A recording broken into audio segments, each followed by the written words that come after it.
This is a shot of the tallest mountain in New Zealand, which is Mount Cook, and for once I was in the right spot at the right time to capture it without any cloud obscuring the top of it. So I was pretty pleased to get this, but this photo certainly needs a helping hand. I really loved the pinky magenta light that was coming from the rising sun and just hitting the cusp of the mountain here. But the rest of the photos just looking a little bit flat. So what I want to do here is use Luminar AI to create a more artistic interpretation of this scene. In a way, I'm going to throw the reality of the scene out of the window, and what I want to do here is use Luminar to encapsulate more of what I felt when I was actually there looking at this scene. And when I was there, I saw this beautiful highlight right here, but everything else just looked much more cool and blue, and this highlight here was really accentuated. So let's see what we can do. I always start by jumping into the Accent AI slider and just see what the AI can do for us. If this was just a standard edit where I was wanting to enhance my photo, this might be a great option to start with, but I don't really want to do that. I'm hoping to do something more artistic, as I say. So I'm just going to put a little bit of that in and move on. I know for a fact that structure is really going to help the mountains through here, so I may just start to add a little structure in as well. Now I really like the mountain itself and this little highlight, but I'm not in love with the sky. So what I'm going to do is actually do a sky replacement in this case. So I'm going to come to Sky AI and Sky Selection. And while Luminar does ship with some very nice, very usable skies, what I try and do is stay away from those because everybody else has got access to those. So I've been on the lookout now for some time for a really high quality sky kit, and I've finally found it, and I'm going to use one of those right now. So I'm going to jump into my custom skies, and here you can see some that I've already loaded from before, and these are all part of that sky kit. And if you're interested in checking that out, I've got a link below and also a discount code from the guy who's actually created these. They're really high resolution. They've been created on a 50 megapixel camera. So the really great thing is, for me, my camera is a 45 megapixel camera, and often when I'd import lower resolution skies, you'd see the difference in the quality of the actual grain and the noise in the sky. So these are perfect. So I could choose this one, for example, or perhaps this one. And just for the sake of simplicity in this edit, I'm going to go with this one and see what I can do to incorporate it more believably into the scene. So Luminar's done a great job of masking around the mountain, but it just doesn't look believable yet. And that's because the color tonality is quite different. So let's see what we can do with relighting the scene. And that certainly helped to tie things in a little bit. I'm going to come down to the warmth of the sky, so you can either turn things more towards an orangey hue, or if you go the opposite way, you can send it into a bluer tonality.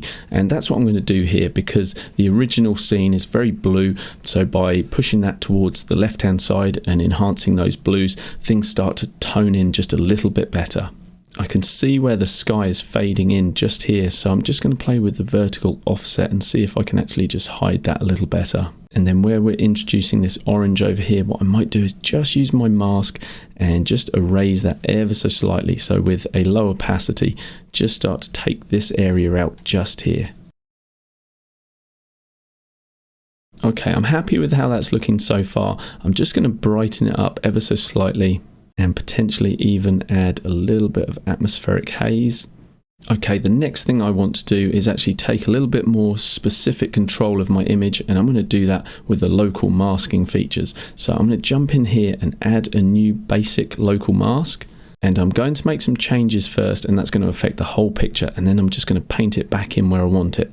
And so what I'm thinking of doing is just darkening down the foreground here a little bit and just removing our attention from this area. And now I'm just going to grab my brush, and with an opacity around 30%, I'm happy with that. I'm just going to paint this in with a couple of passes.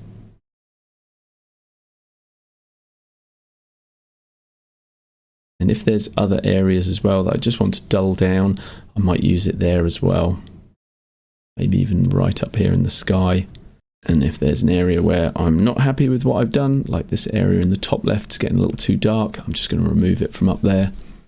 And while I'm on the theme of local masking, I'm just going to add some more. I'm going to do one for adding some clarity and just adding some detail through the mountain itself. And I may just brighten up some of this hill area and perhaps the water as well. So let's first of all add a new basic mask.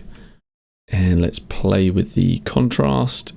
and put the structure in. Wow, what a big difference. We suddenly see all of that lovely detail in the mountain there as well, but it's obviously a little bit too much for the rest of the scene. I'm going to bring the exposure up slightly as well, because I just don't want the mountain getting too dark on us. And maybe I want to increase the saturation on the mountain as well. Yep, let's do that. Okay, now I'm just going to paint this back in. I always work with a nice soft brush, so I always have that set to 100, and I control the radius just with the bracket keys on my keyboard, and then I can now just paint in that effect just where I want it. And I'm going to be pretty rough and ready with this, but I'm just going over the mountains once.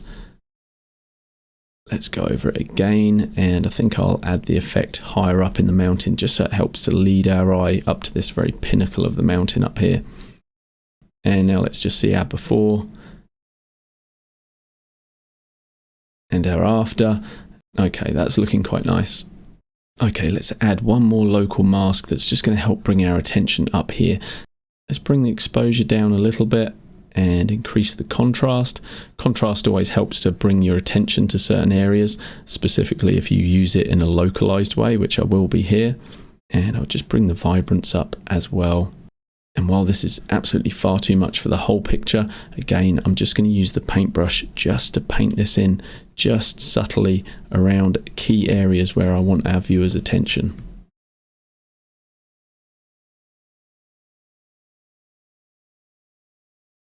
And I might have gone a little bit too far, so I'm just going to ease that back just a little bit. I still feel that our eye is dancing around the whole photo quite a lot. So what I want to do is actually really bring our attention into this area here. So I'm going to try one more thing. I'm going to add another local mask, just where I'm going to actually just bring the exposure down, perhaps bring the contrast down and the highlights down. And I'm going to use a gradient mask to just drag that from the bottom up towards the mountain. And so we're going to be darkening this area down here, again helping to lead our viewer's eye up towards the pinnacle, the peak of the mountain. And what we could also do is select another gradient mask and now bring that down from the top as well. And that one might be a little bit strong, so what we can do is actually increase the size of it and just push it further off screen. So basically we're having 50% where the control mark is, and it's just fading off down there. And I'll just make sure that's nice and straight. And now let's jump back to the main edit mode, just for the finishing touches. I'm going to jump into the light section here and just have a little play around with the smart contrast and see if I like what it's doing for us. Now I quite like that, but we are getting a little oversaturated at the moment. So I'm going to come into the color section, and I said before I wanted a more artistic interpretation. So what I'm going to do, rather than reduce the whole saturation, I may bring it down just a little bit, but overall what I want to do is reduce the blues and leave this nice color up here. So I'm going to bring the blues and probably the purples down just a little bit as well. And perhaps we'll try increasing the reds. Yeah, that's quite nice. I'm going to add a nice bit of mystical glow, so I'm just going to increase the amount just a little bit on this. I really like this filter, so I'm going to bring some of that in there. Around 28% is good. And for my final touch, what I'm going to do is add some color toning, which is going to go across the whole photo, and that is going to help tie in the discrepancies within the color. So we've got that little bit of yellowy orange over here in the sky, then we've got pink, kind of a pinky red on the mountain. We've got the blues going through the mountain itself and in the sky, and then we've got a little bit of kind of yellowy green going on in the foreground, which has really been dampened down, but I still don't like too many colors playing with our eye in a photo. I like to try and unify things. So I'm going to do that with the mood filter, and I'm going to choose a LUT. And whereas lots of these would work quite well, Bakersfield is a good example, Long Beach works quite well, Palm Springs as well. Let's go with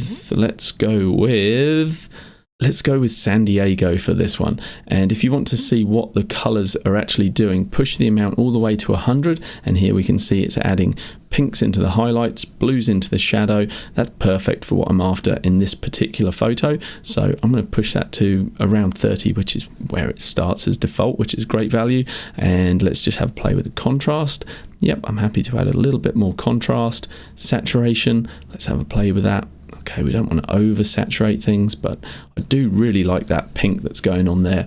And now we have applied that just for the sake of just keeping things a little more subtle. I'm going to come back to the color section and I might just drop the vibrancy down and just see how that starts to look. And there we go, guys. There's a very artistic interpretation of what we started out with. So here is our before. It was beautiful to be there, see the sunrise hitting the mountain, but I wasn't super in love with this photo. I wanted to take it in a more artistic direction, and that's what we've been able to do with Luminar. Really enjoy using Luminar AI. If you guys haven't got a copy of it yet, I've got a discount code and a link below, so help yourself to that, save yourself some money, and I do get a small commission from that, which is great. It just helps me keep creating free content for you guys. And if you do want to learn more about Luminar AI, I do have a heap of other videos that will help you with that, in particular getting started with Luminar AI. And don't forget, guys, I've also got that link to what I consider to be the best sky pack that I've found. It's got 300 high quality, high resolution files in it, and that's available for you in the link below as well. Thank you so much for watching, guys. I'd love to know what you think about this edit. Is it too much for you? Do you like it? In any case, I hope you've learned something along the way and it's been useful for you to see my process. Thanks so much. I'll catch you in the next one.